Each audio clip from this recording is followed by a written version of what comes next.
नमस्कार दोस्तों, Ashok Singh agree show में आपका स्वागत है। मैं हूं आपके साथ अशोक सिंह। भारत में वर्षा ऋतु खेती के लिए वरदान मानी जाती है, लेकिन पशुपालन के दृष्टिकोण से यह अनेक समस्याएं लेकर भी आती है। लगातार वर्षा, गीली भूमि, कीचड़, अधिक नमी एवं तापमान में उतार चढ़ाव के कारण पशुओं में अनेक प्रकार के रोगों के फैलने की आशंका रहती है।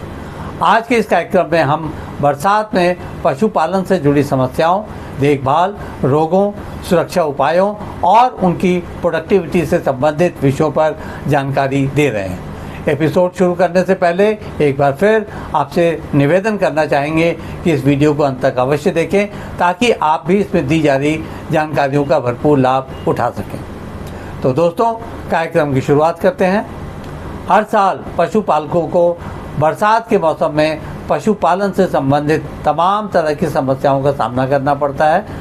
कई प्रकार के ऐसे रोगों का संक्रमण भी इस दौरान होता है। इस मौसम में वातावरण में नमी और गंदगी बढ़ जाती है, जिससे पशुओं में संक्रामक या इन्फेक्शियस रोग तेजी से फैलते हैं। इनमें त्वचा संबंधी रोग खासतौर पर परेशान करते हैं। कीचड़ और नमी के संपर्क में पशुओं के आने से त्वचा में फोड़े, खुजली और चर्म रोग हो जाते हैं। सही समय पर इनका उपचार नहीं किए जाने पर समस्या गंभीर रूप ले सकती है। इस मौसम में नमी की अधिकता से चारा सड़ने की समस्या भी बढ़ जाती है। खुले में रखा गया चारा गीला होकर सड़ सकता है, जिससे पशु बीमार पड़ सकते हैं। पशु उत्पादकता में भी इस दौरान गिरावट देखने को मिलती है। बीमार पशु कम दूध देते हैं, कमज़ोर हो जाते हैं और प्रजनन क्षमता भी प्रभावित होती है। अध्ययनों से पता चलता है कि बछड़ों और नवजात शिशुओं की मृत्यु दर में काफ़ी बढ़ोतरी इस दौरान देखने को मिलती है। इतना ही नहीं, नवजात और कमज़ोर पशु बारिश और ठंड से जल्दी प्रभावित भी होते हैं। अब बात करते हैं विभिन्न पशुओं में अलग अलग मौसम में होने वाली समस्याओं तथा उनकी देखभाल करने के तरीकों पर। बात शुरू करते हैं गाय और भैंस से। इन्हें सूखे और साफ जगह पर रखना चाहिए। इनके पैरों में कीचड़ या फंगल संक्रमण न हो, इसके लिए रोजाना सफाई अवश्य करनी चाहिए। थनों को रोज़ सुबह शाम साफ करना चाहिए, ताकि थनैला रोग से बचाव हो सके। बकरी और भेड़ छोटे और संवेदनशील पशु होते हैं। इन्हें ज़्यादा नमी से दूर रखना चाहिए। इनके खुरों में फंगल संक्रमण आम होता है, इसलिए समय समय पर जांच करते रहना चाहिए। बकरी व भेड़ के शिशु बारिश में जल्दी बीमार पड़ते हैं। इन्हें अलग सुरक्षित स्थान पर रखना चाहिए। सुअर कीचड़ में लौटने की प्रवृत्ति रखते हैं, जिससे फंगल संक्रमण और स्किन रोग इनमें फैलना बहुत स्वाभाविक है। इनके बाड़े को साफ और कीटाणु रहित रखना चाहिए। इस मौसम में पशुपालकों को पशुओं के आश्रय और आवास की विशेष देखभाल करनी चाहिए। इनके आवास की छत और शेड की जांच नियमित रूप से करनी चाहिए। शेड के लीक होने पर तुरंत मरम्मत करवा देनी चाहिए, अन्यथा पशुओं के भीगने और इनके आवास में कीचड़ होने की समस्या हो सकती है। आवास पर्याप्त ऊंचाई वाला होना चाहिए, जिससे वेंटिलेशन सही बना रहे। इन पशु आवासों का फर्श ऊंचा और ढलानदार होना चाहिए, ताकि पानी जमा न हो और मूत्र तथा वर्षा जल इनसे बाहर निकल जाए। फर्श पर सूखा बिछावन यानी कि बिछावन के रूप में चारा या चूरा बिछाया जाना चाहिए और इसे नमी सोखने के लिए रोजाना बदला जाना चाहिए। वर्षा में करंट का खतरा होता है, इसलिए बिजली की वायरिंग सुरक्षित और ढकी होनी चाहिए। अब बात करते हैं इस मौसम में पशुओं को दिए जाने वाले आहार और पोषण के बारे में।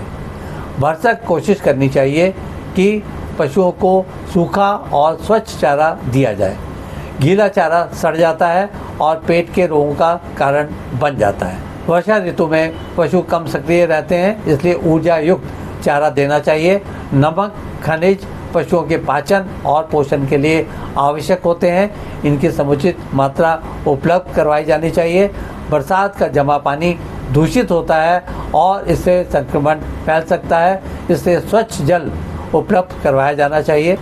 इस मौसम में पशुओं में होने वाले सामान्य रोगों और उनके लक्षणों पर भी चर्चा कर लेते हैं। फुट रोग या खुर रोग में खुरों में सड़न और दुर्गंध हो जाती है। पशु में लंगड़ापन भी देखने को मिलता है। थनैला रोग में थनों में सूजन, दर्द, दूध में रक्त या मवाद हो सकता है। गैस्ट्रोइंटेस्टाइनल रोग में दस्त, भूख न लगना और पेट फूलना जैसे लक्षण दिखाई पड़ते हैं। त्वचा रोग यानी कि स्कैब या रिंगवॉर्म में खुजली, बाल झड़ना, फोड़े पशु के शरीर पर देखने को मिलते हैं। इनके अलावा एफएमडी यानी मुंह और खुरपका रोग, गलघोंटू, पीपीआर आदि जैसे वायरल रोग भी नुकसान के कारण बनते हैं।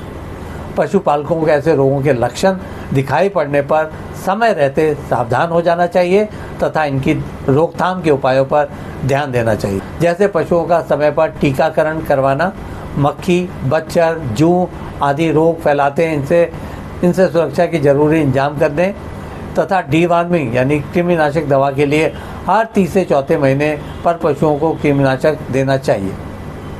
पशुओं के शरीर, खुर और थनों की नियमित जांच करते रहना चाहिए।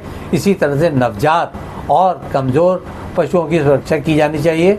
नवजात पशुओं को गर्म और सूखे स्थान पर रखा जाना चाहिए।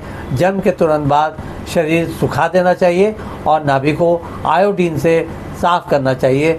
माँ का पहला दूध यानी कि कोलेस्ट्रॉम देना नवजात शिशुओं के लिए बहुत ही ज़रूरी है, जिससे उनकी रोग प्रतिरोधक क्षमता बढ़ती है। ठंड से बचाव हेतु बिछावन में नरम और सूखा घास डालें।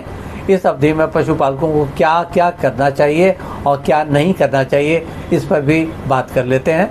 प्रतिदिन शेड की सफाई करनी चाहिए। पशुओं को रोजाना धूप दिखानी चाहिए, खासतौर से जब मौसम साफ हो। रोगी पशुओं को अलग रखना चाहिए। समय समय पर दवाइयाँ और पोषक तत्व देते रहना चाहिए। और क्या नहीं करना चाहिए अब यह भी बता दें। गीला चारा या सड़ा हुआ आहार ना दें। गंदे पानी में पशुओं को खड़ा ना रहने दें। बीमार पशुओं को झुंड में ना छोड़ें। बिना डॉक्टर के परामर्श दवा ना दें। वर्षा ऋतु में यदि सही देखभाल ना हो तो पशु कमज़ोर हो जाते हैं, जिससे दूध उत्पादन में गिरावट आती है, प्रजनन चक्र पर असर पड़ता है, मृत्यु दर बढ़ती है, कुल आय और लाभ भी प्रभावित होता है। आज के एपिसोड में बस इतना ही दोस्तों। कल एक नए विषय पर चर्चा करने के लिए दोबारा इसी समय पर हाजिर होंगे। दोस्तों, अगर आपको ये वीडियो पसंद आया हो तो कृपया इसे लाइक करें, शेयर करें और हमारे चैनल को सब्सक्राइब करना ना भूलें। आपके पास कोई सवाल या सुझाव हो तो कृपया कमेंट बॉक्स में लिखें। हम आपके सवालों का जवाब देने के लिए हमेशा तैयार हैं। तो कल एक नए विषय के साथ दोबारा आपसे मुलाकात होती है। तब तक के लिए नमस्कार।